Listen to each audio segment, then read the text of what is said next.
I was recently given this paper from the American Bible Society to show me that the King James Bible is just one of many Bibles, and it's just a ridiculous bunch of lies on here. Very typical of Alexandrian modern textual criticism.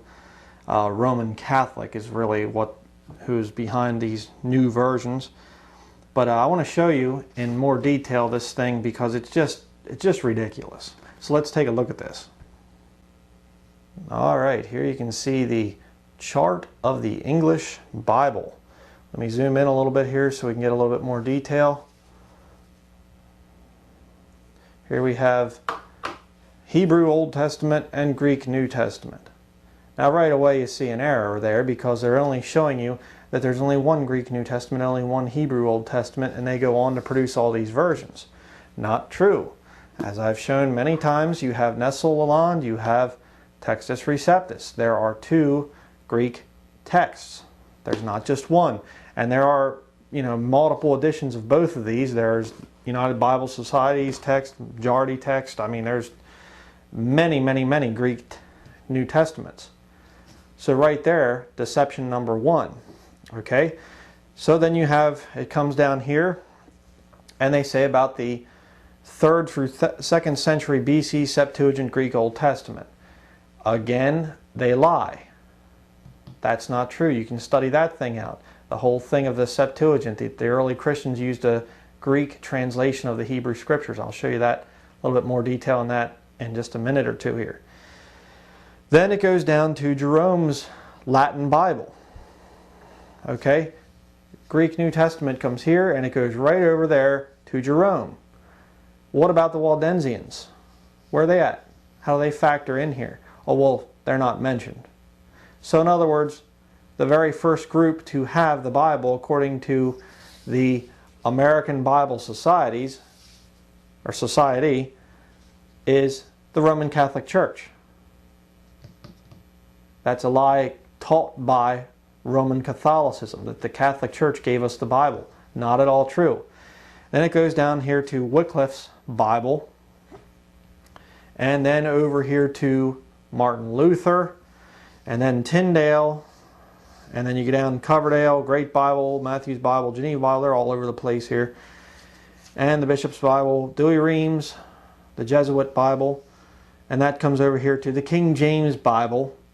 And then you go down here, you have some more Catholic ones, and from the King James Bible, it goes down to the English Revised Version, the American Standard Version, Revised Standard Version, New American Standard Bible, New King James Bible. And then you get all this godless, depraved mess down in here. Weymouth, Centenary, New Testament, Phillips, Barclay. I mean, all this stuff. And see, it's all now we have all these quote-unquote Protestant things mixed in with Jerusalem and the New American Bible. So Catholic and Protestant Bibles, they're all the same. It's just more modern, updated King James Bibles. See, it's all just one big happy family of Bibles. The Catholic Bibles and the Protestant, they all just kind of intertwine and they come down here to our new modern versions. This is a total lie. And this is the kind of junk that you're going to be taught in a seminary. Alright, now let me just show you a couple more things in a little bit more detail. Here we have the thing about the Greek Septuagint. It says the Old Testament was translated into Greek during the 3rd and 2nd centuries BC for Jews living outside of Palestine. The name Septuagint, Latin for 70, reflects the tradition that it was translated in Egypt by 70 elders in 70 sessions. It became the Bible of the first generation of Christians to evangelize the Hellenistic world. A lie. This whole thing here is a lie. They claim that it was 12 Jews from each of the 12 tribes, or not 12 Jews, it was 6 Jews from each of the 12 tribes, which of course is ridiculous. That would add up to 72, by the way, not 70. But also, if you study the Old Testament, you'll see that the scriptures were to be kept by the tribe of the Levites and by nobody else. So the other tribes would never have joined into making a translation in Greek. That's stupid. And you have Jesus saying, not one jot or one tittle shall pass from the law till all be fulfilled. Jots and tittles are Hebrew letters. Okay, they are not Greek. This whole thing here is a concocted lie put out by the Roman Catholic Church, because they have to have their apocryphal books, which are part of the Septuagint. They have to have those to prove a lot of their warped doctrines. Okay? Study that thing a little bit more. Write me, I can give you more resources to study that. And of course it goes down in here to the Greek New Testament. And it talks about the Old Testament, you know, that they used by the end of the 2nd century, the Old and New Testaments in Greek were used by the church as a special group of sacred writings. They lied. Right there again. Here's your lie. Just ridiculous. Then you go down to the Vulgate Bible with Jerome. See, starts out with the Catholics, goes from the early Christians to the Catholics. You know, the church was founded upon Saint Peter, you know, and he was the first pope. See, then it goes down to here. This is just Roman Catholic is all it is. This is not Christian. All right, these are lies that have been perpetuated by the Roman Catholic Church and now supposedly being carried out by supposedly Protestant groups.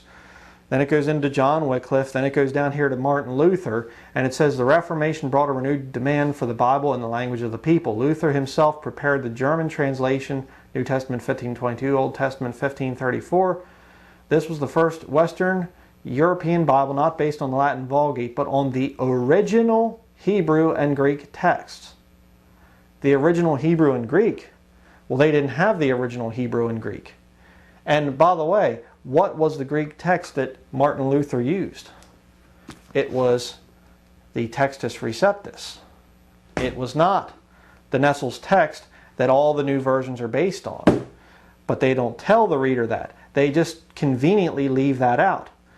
And then again, they talk about Tyndale and the fact that he used the original Greek too. And, you know, right here you have it, translated the New Testament from the original Greek. They don't tell you what the original Greek was.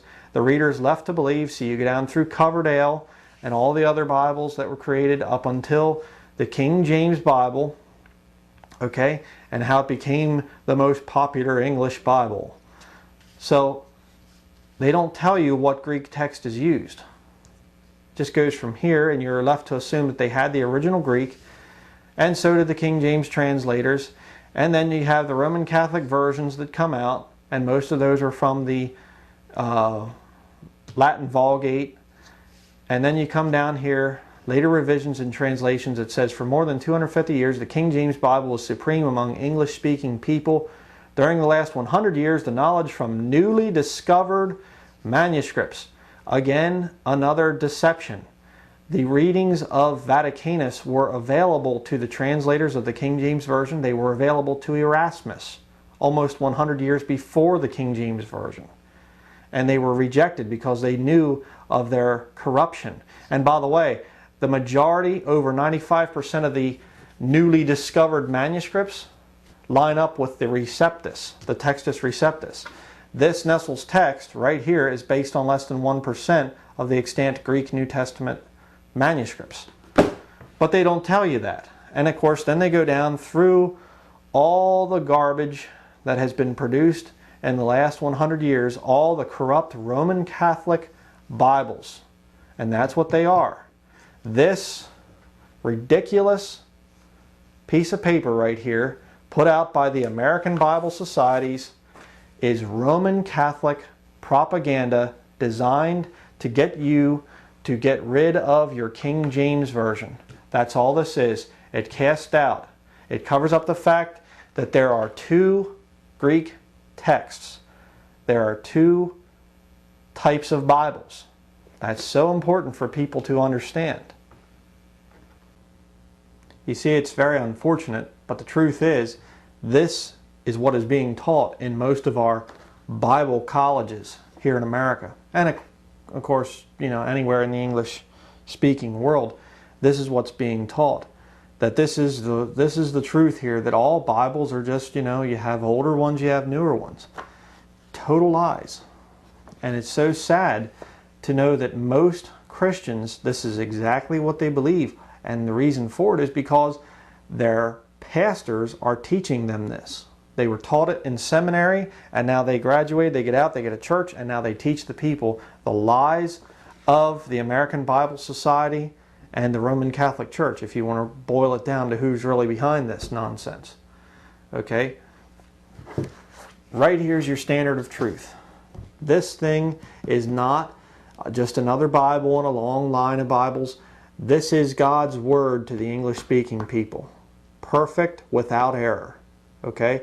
I can hold this thing up and say, God's Word says, and not be a hypocrite. Why? Because I believe it is God's Word. I can't say the same thing for this. This NIV is not God's Word. This is a satanic counterfeit. You say, oh no, it's a modern updated. No, they don't say the same thing. They contradict each other. One of them is God's Word and one isn't.